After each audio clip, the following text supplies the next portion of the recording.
In 1946, President Harry S. Truman and the Democratic Party faced significant domestic and international challenges, and their actions during this period drew widespread criticism, particularly from labor and those concerned about expanding government power and the nascent Cold War policies. A primary area of concern was Truman's handling of post-war labor unrest. The year saw a massive wave of strikes across major industries, including the railroad strike in May.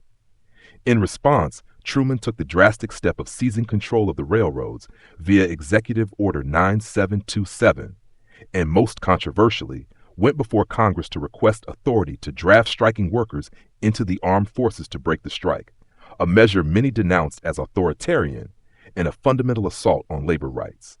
Though the strike settled just as he was speaking, the act was seen as a betrayal by organized labor, a core Democratic constituency, and demonstrated a willingness to use coercive military action against American citizens.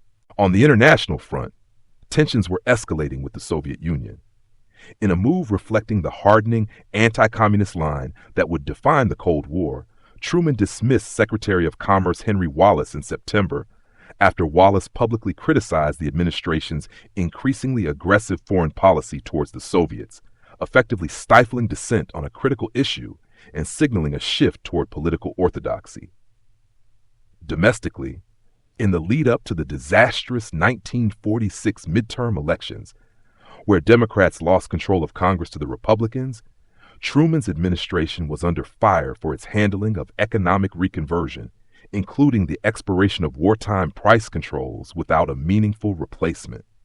The failure to control inflation led to soaring prices, creating widespread public frustration and directly hurting the purchasing power of everyday Americans. Furthermore, the early seeds of the domestic Red Scare were planted in 1946.